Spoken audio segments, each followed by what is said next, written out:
It's 2025 season preview for the Essendon Bombers time. Stick around and enjoy.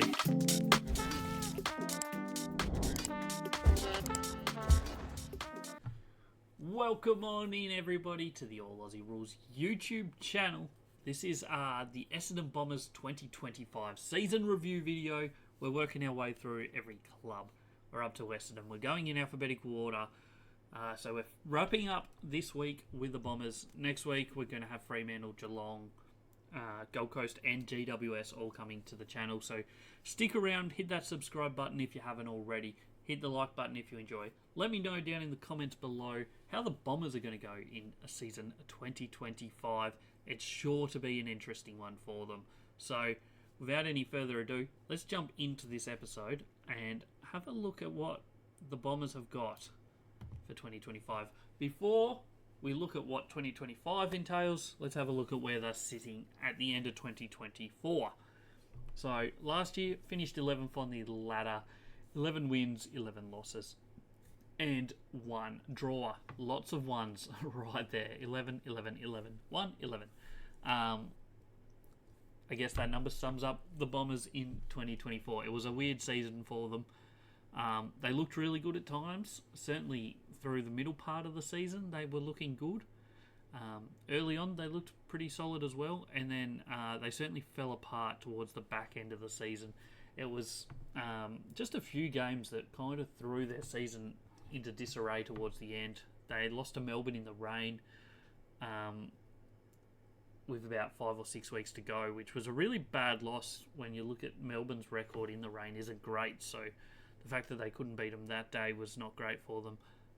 And just a couple other losses that they had throughout that back end of the season cost them finishing in the finals. In the end, I think they were only, I think you needed 13 wins. So they were a game and a half away from finals.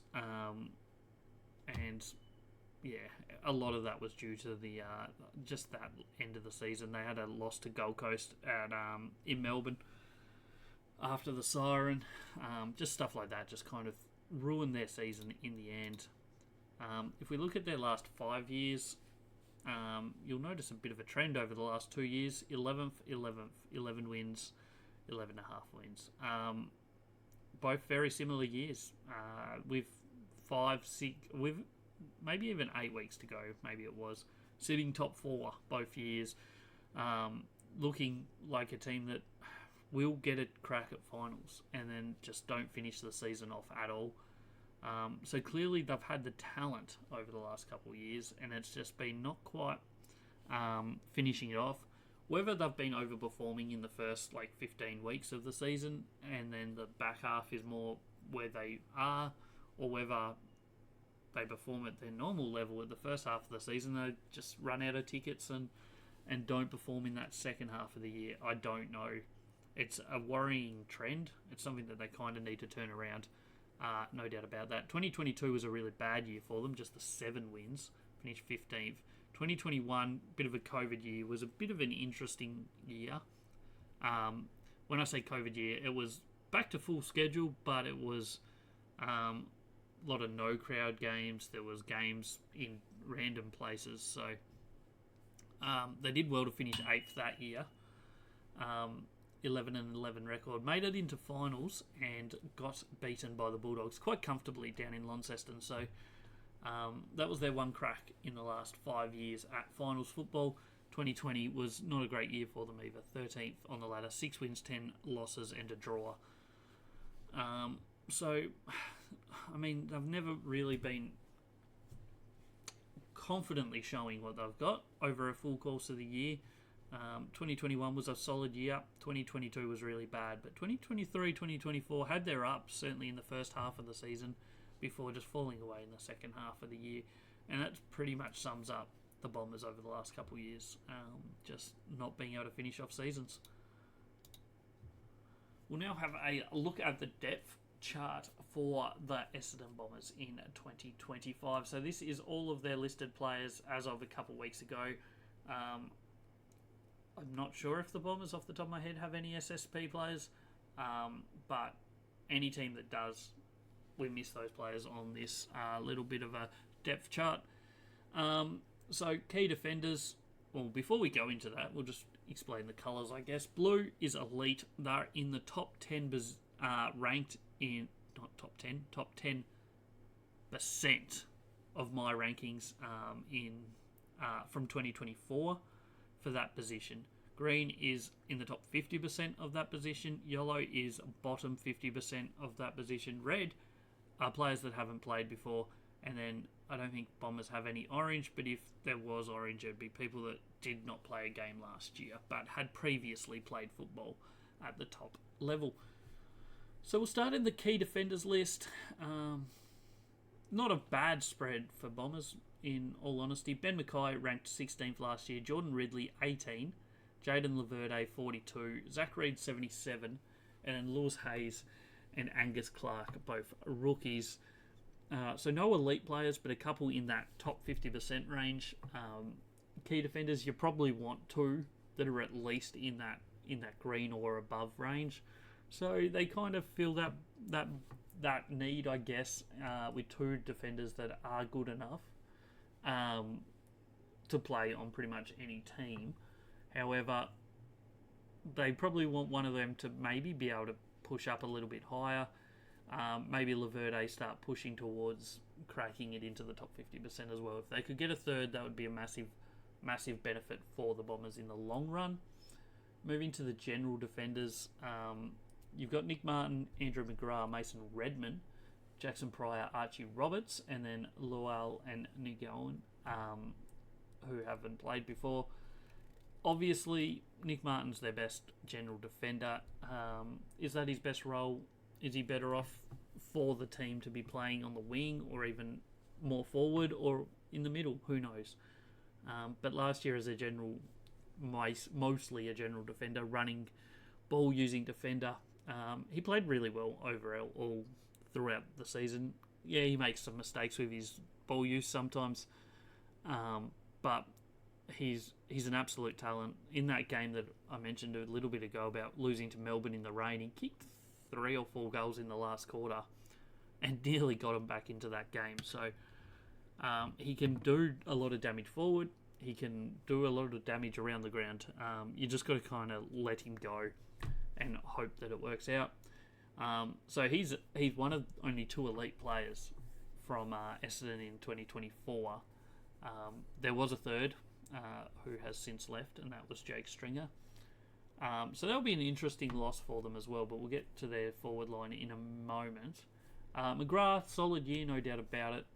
Mason Redman, also really good. So 3, you probably want 4 that are in that green range or above in terms of general defenders. So they may be missing 1. So whether that's a spot for Archie Roberts to step up, or Jackson Pryor, of course, or they need to find somebody else that can go back there. Because as it stands, there's only 5 defenders that are at the top 50%. You probably want 7 playing most weeks. Your 6 starting backmen plus a bench player would be the logical thing. So maybe they need 1 key defender and 1 general defender to step up. Or players from other positions fill those roles. But they don't have the huge amount of depth. Across the board, there's a lot of red, which are players that haven't played. So it will be interesting to see how that plays out. We'll jump into their forward line, and it's kind of a similar issue. They obviously lost Stringer, as we mentioned, which was like 50-odd goals. It opens up a lot of goals for them that they've got to find somewhere for 2025. Starting at key forwards, Kyle Langford ended the season ranked 10th as key forward. He had an outstanding season, certainly the first half of the year. His second half of the year, maybe not quite as prominent, I guess. But as a lead-up forward, I think he's basically the second best lead-up forward in the game. Or at least in 2024 he was, behind, I don't know who I'm thinking of, Jake Waterman from West Coast. So a really good lead-up forward. He presents well. He does all the good stuff, and he does kick pretty straight on most occasions, if you ignore that missed shot on Anzac Day that tied the game up instead of putting them in front.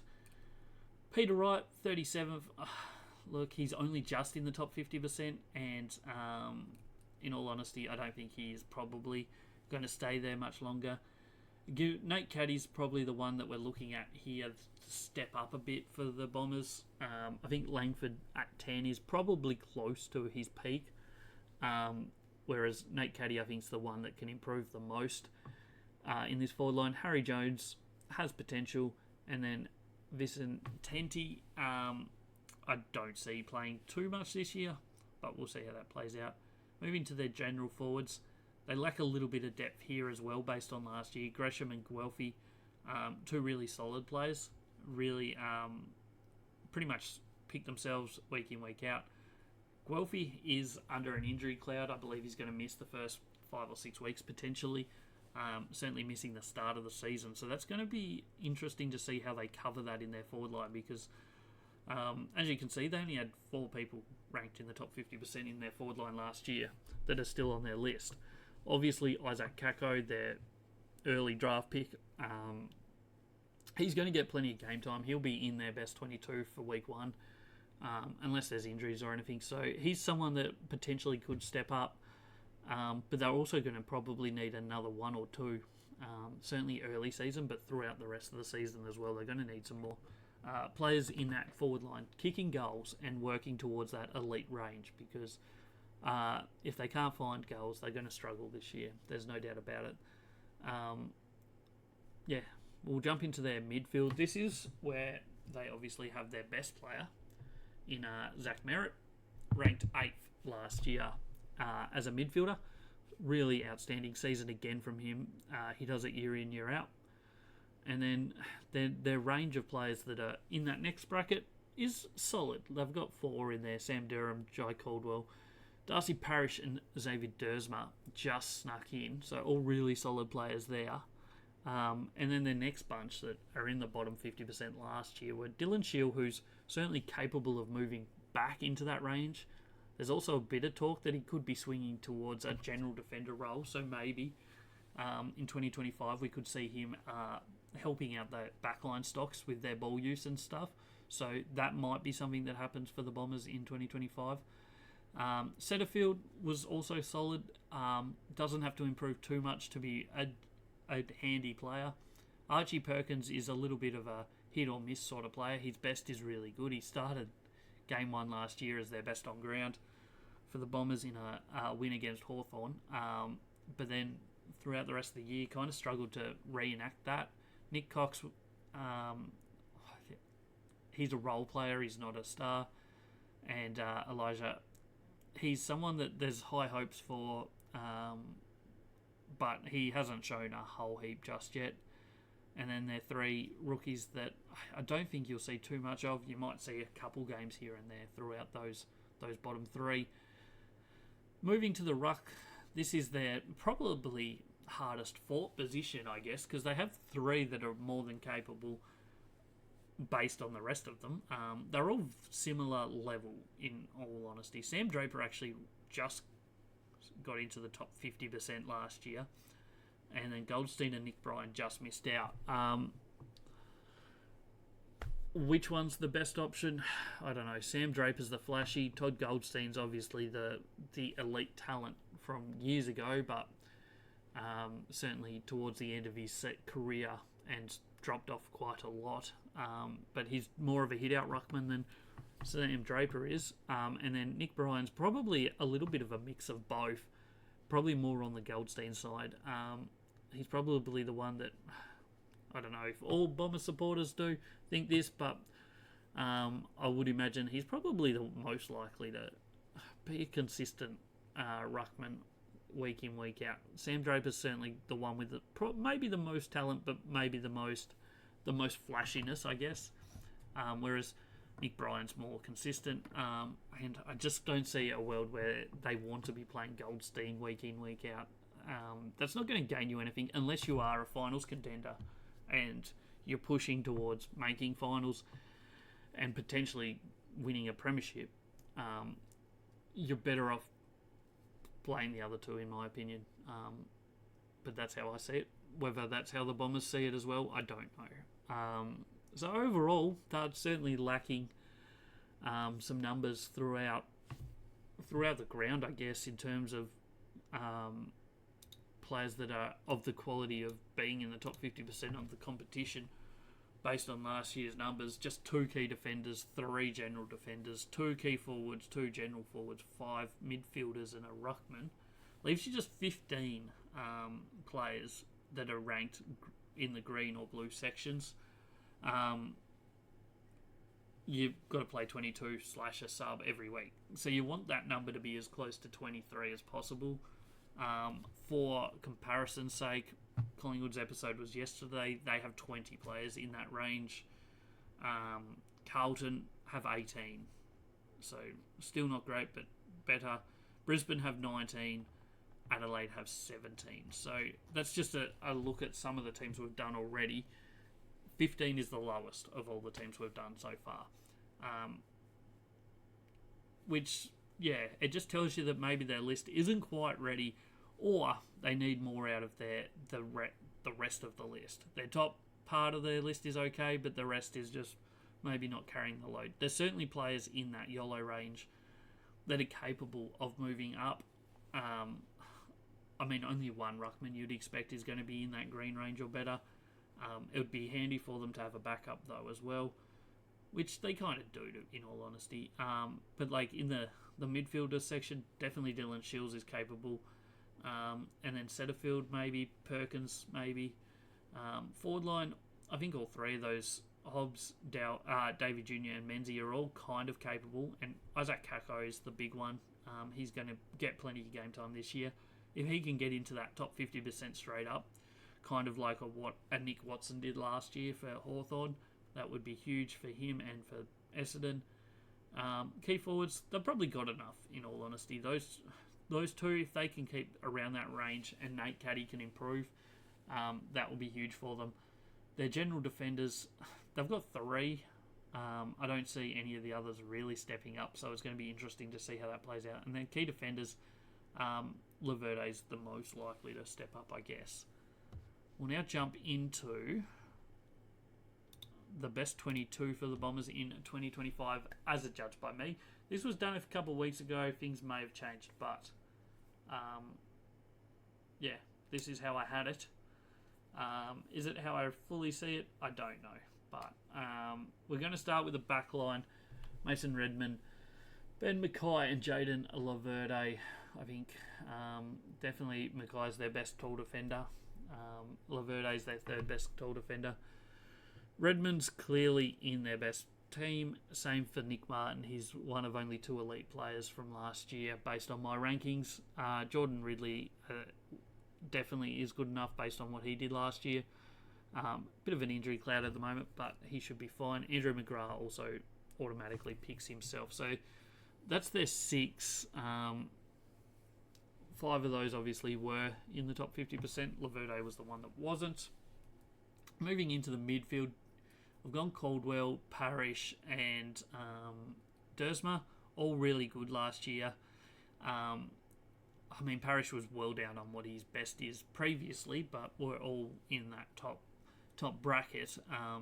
If Parrish can get back to his best, and when I say his best, he needs to be winning the ball, but he also needs to be making those around him better by taking pressure off Merritt, using the ball well, and bringing his teammates into the game as well. I think is very important for him. Half forward line, Guelphy, when fit, is certainly in there. Harry Jones is someone that's borderline, but I think still kind of good enough there.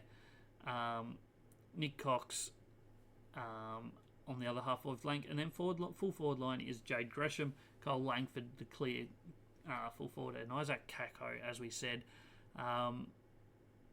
has a lot of talent in the junior leagues.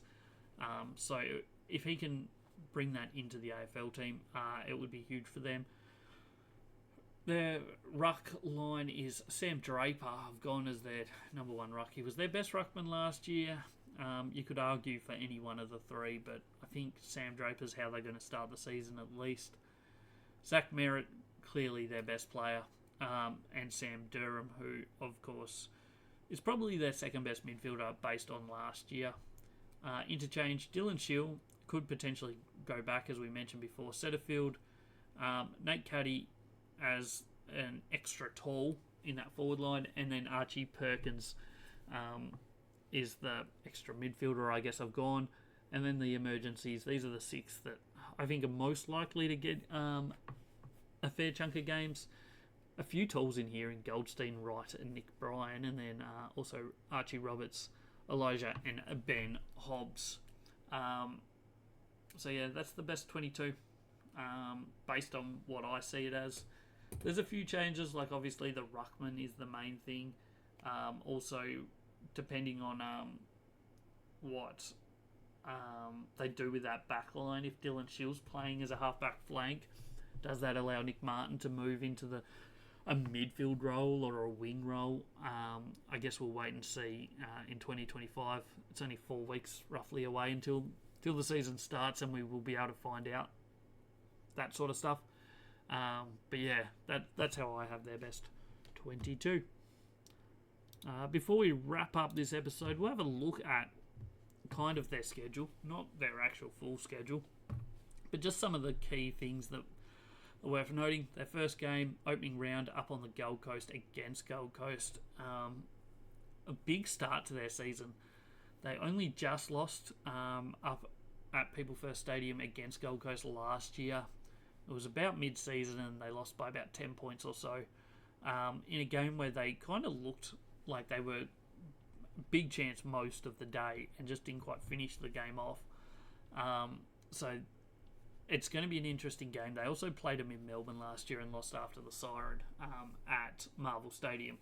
So Gold Coast did win 2 out of 2 last year against the Bombers. So it's a big start to the year for the Dons and an important first game.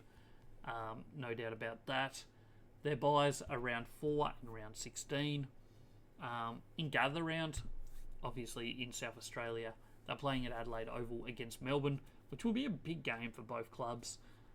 Potentially both teams that they finished in the end a little bit out of the 8 in 11th and 14th, I think. But both teams that probably consider themselves last year and maybe again this year capable of moving into that top 8. And then the teams that the Bombers play twice. So they've got Carlton, Geelong, Gold Coast, Richmond, Sydney, and the Western Bulldogs. That list, what does that tell you? Obviously, Geelong lost in a prelim, so they're a pretty hard team from last year. Same can be said for Sydney, who obviously lost the grand final. Carlton played finals. And then the other 3... Oh no, Western Bulldogs also played finals. Sorry, they snuck in 6th, I think, and then lost in that first week. And then Richmond is obviously the one that everybody kind of wants to play 2 games against this year. So the Bombers have drawn that, which is obviously a positive for them. But it's still not perfect. And as we just said, Gold Coast twice. Typically not the hardest thing, but they're coming off a year where they did lose to the Gold Coast Suns twice. So that's also got to play a mention in their heads, I guess. Yeah, what can we think? What do we think? Let me know in the comments below what you think of the Bombers 2025.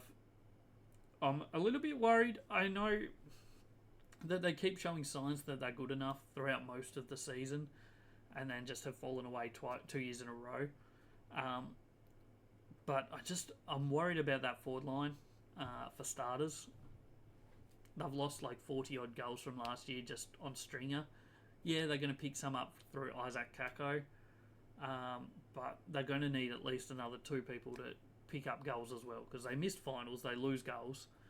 They probably needed an extra 20 plus goals from last season to play finals, and they lose 40. So therefore, they need to find 60-odd goals throughout the year, you'd think.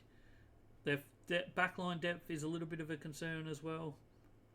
And just maybe their depth across the ground concerns me a little bit. They're a team that I think if things go right, they can play finals. But at the moment, I'm not convinced about it. I'm a little bit concerned about them for sure. They're a team that they won't finish bottom of the ladder, but if things go wrong for them early season, it could be a very, very long season for the Dons. So we'll see how it plays out. Let me know in the comments below what you think. But they're not a team that I will be putting in any of my predictions early season, I don't think. But that's everything I have for you for the Bombers. Don't forget to like, comment, subscribe. Fremantle will be out on Monday at 10 a.m. Australian Eastern Daylight Time. Also, check out the podcast. It goes live here on YouTube as well as Spotify and Apple Podcasts every single week. And then once the season starts, there'll be 2 a week. So check them out. I want to thank you for sticking around if you're still here. As I said, we'll be back next week with Fremantle and a whole bunch of other teams. So stick around, hit that subscribe button. I'll catch you in the next one.